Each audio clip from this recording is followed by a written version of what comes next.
Shell! Yeah. Powered with redstone, and you can swap items in the blink of an eye. Hello, I'm IBX Toy Cat, and whoa, unexpected, right? This is a brand new Bedrock beta and preview, and we were simply hoping to maybe see some Copper Golem changes, and we got that, by the way, but we also got some brand new Copper Golem statues, and then out of nowhere, 10 brand new blocks, and they're all incredibly functional by themselves, but they also represent the newest version of a half slab, or a vertical slab, whatever you want to call it, the version of a block that people have been begging for forever, and it's so much better than what people have been using before. So builders have got a treat, people who love copper have got a treat, but there's also brand new textures for dyes, there's also brand new options, and they've even made a bit of a hint towards maybe having offhand for Bedrock what exactly is happening in the 1.21.110 beta and preview. That's exactly what I want to go into today, and it's going to come to you in 5 separate parts, and so let's get started by briefly explaining the fact that this is the newest Minecraft Bedrock drop. It's going to be the autumn drop, or the copper drop, and it is in fact currently only available in Bedrock beta and preview because the Java team is still on holiday. It will come to snapshots later, and we have a clue that it's in snapshots right now, just internally, but we'll come back to that after we talk about the first brand new feature.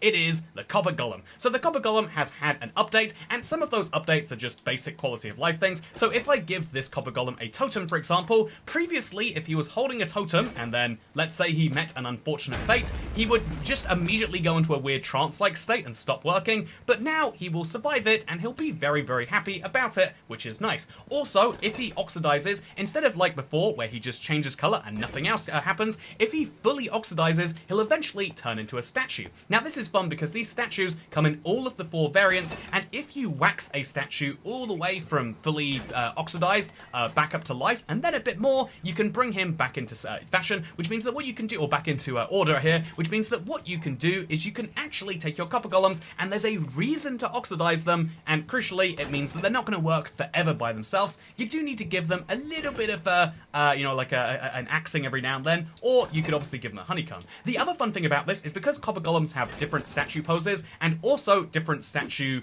oxidation levels, it means that we have a brand new longest block name in Minecraft. Previously, at one point, the waxed weathered cut copper stairs were absolutely delightful, but now we have the waxed weathered copper golem statue. This is a real item name. Look how long it is. It is literally longer than the entire hotbar, even on this GY scale. It is nuts, in my opinion, that this is such a long name, but we have it, and isn't that beautiful? I guess it depends if you like long names. The second brand new feature we have in this update is a bit of a weird one, because I don't think anyone was asking for it, but I don't think it's hugely negative like these changes tend to be. That's because Minecraft has changed the texture for every single die, and yes, again, they've done this before, and they'll do it again, damn it, but I do think this is really interesting, because if you don't notice a change here, I'll put it side by side with the old one in the exact same place, and you might begin to notice that, like, oh yeah, the change it, all of the dies now have this weird, like, brown thing beneath them. It looks like a wafer to me. They look like fancy desserts at a restaurant I can't afford, but like, as well as that, you can see that they've also made subtle changes to the cactus green, I think is most obvious,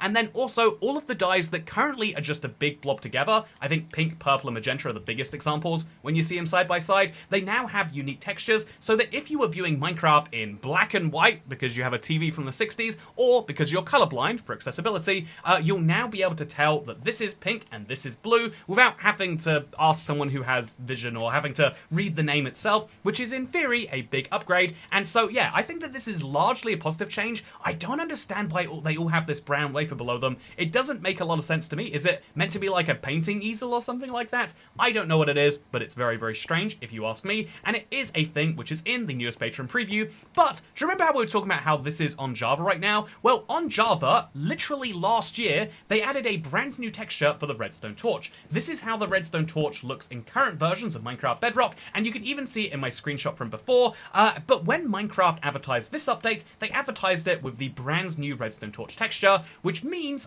we assumed that, wow, they're finally going to bring this update to Bedrock. We felt forgotten about, but nope, they're finally doing it. Nope, they're not updating the redstone torch. They're bringing all of these textures to Bedrock, but they haven't remembered to update this one. And so what that tells us is when they showed us all of these images to show us the changelog and stuff, they actually did it on the Java edition, and so we know that the Java version does have these changes. They're just not releasing in snapshots because, again, it's a big holiday in Sweden. It's important to them. Speaking of things that are important, let's now go into what might be the big feature of not just this beta and preview, but for this drop as a whole. I cannot stress to you enough how crazy this is, and I also can't stress to you enough that if I show you the crafting recipe, I know a lot of you are going to ask, what the heck is this? It's not an item that most people use on a regular basis, but if you put 6 stripped logs, or hyphae, or the bamboo equivalent, into a crafting table, you'll be able to make yourself a shelf. So how do you get stripped logs, just for anyone who is still looking at this block going, what is that, Toy Cat? A stripped log is when you use the left trigger, or right-click function, on a log, and then you mine it. So do this to 6 trees, you have to use an extra durability,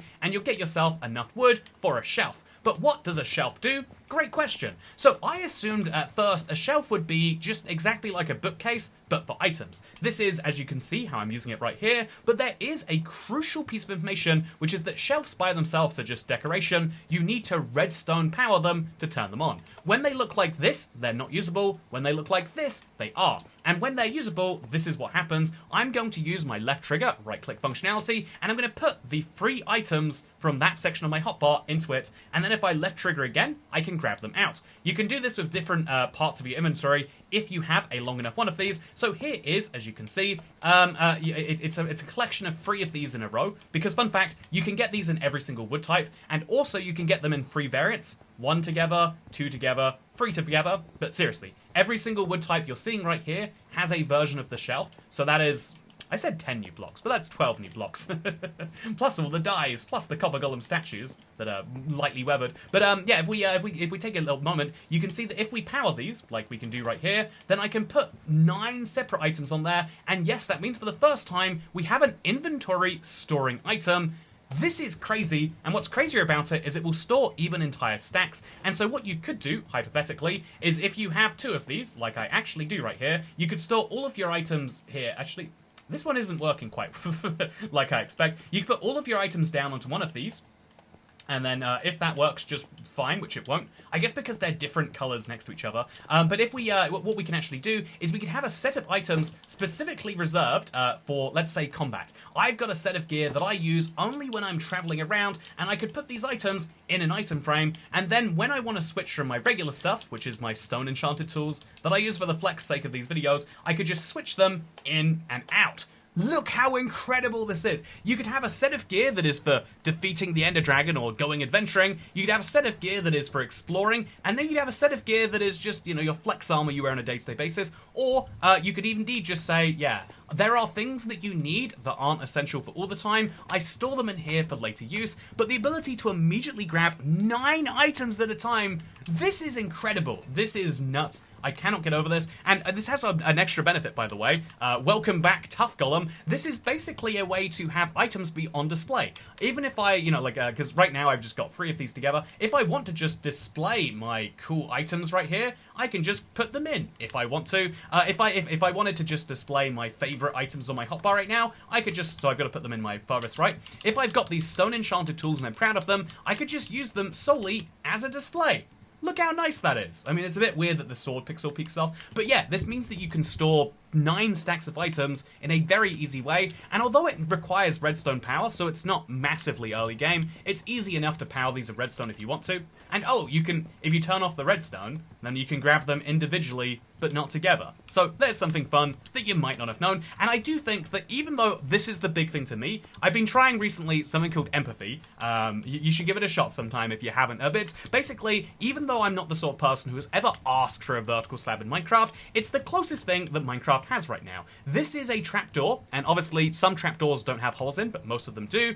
This is a shelf. The shelf is just a better slab than the trapdoor. From the one side, it's perfectly flat, and it's got a nice texture. From this side, it does have a bit of a texture thing, but from what I understand from Minecraft builders, they love when they have random holes and random textures. It's something that adds appreciable quality to a build if you're at the top end of building, and so for those people, this is a thing you're never going to connect to redstone. You just put a pile of them together and go, ooh, doesn't that look good? Because if we grab this, another wooden one, and we put it on top, you could see like, oh yeah, that is a nice little wall texture, and it means that for the first time you can make walls for your house that actually aren't just going to fall in when someone triggers them, but also, crucially, aren't going to take up an entire block. So micro houses, back on the menu, that's what I'm saying. Speaking of things that are back on the menu though, let's go to option number 4, which is going to require me to press the pause button and go into that very same menu, because wow, they have not reduced the size between all the options here. This was something they did in the last beta and preview. Everyone said, wow, that's weird, we don't like that. But they stuck with it, and now we have brand new options, the first of which is deferred render distance, vibrant visuals render distance. It now has a max of 28 chunks. On the changelog they say this is just for PC, but I'm on an Xbox Series X right here, and I can set my render distance to 28 chunks. This is what a lot of people have been asking for. It's a nice improvement, and as you can see from my frame rate, it barely dips it by like 2 to 3 FPS. So if you have the FPS to spare, I'm playing in 4K at max settings with max render distance, and I'm still doing just about fine, then this is a great setting for you. But also on top of this, there is a new video, there is a new edit realm page, and also on top of this, as far as options go, all of the features that I just showed you today are not locked behind experimental toggles for beta and previews. So I assume they mean that is just for this one, that is to say that these features right here are going to therefore be coming out in 1.20, 1.110, which is therefore massive. Minecraft's copper update might be coming sooner than you thought. I was fairly sure that because they say there's one coming out every quarter. The spring drop came out in the first few days of spring. The summer drop came out in the first few days of summer. I figured it was inevitable that eventually, the autumn drop's coming out deep into August, like we saw previously when they announced summer dates. But no, I think this might be coming out in the first few days of September, or mid-September at the very least, which is kind of crazy, right? So 1.20, 1.110 has the copper features included in standard, and in case that's confusing for you, let's go into the 5th feature. This is one worth talking about, because there's lots of the changelog, which is mostly for technical players, it's for editor, it's for components, for people who are making the stuff. Like, by the way, this sounds like it's going to be promotion, but did you know there's a Smurfs DLC that came out today? Sorry, I need to point that out, because I think it's wild, and it feels like if we all hear about it together, then it's me going less crazy. But anyway, so Minecraft adds a lot of features for people making add-ons and maps, but in this one, they added slot.weapon.offhand as a valid slot for interact components. Now, let's be clear, this is just something that they are doing to allow people who are working on components and custom maps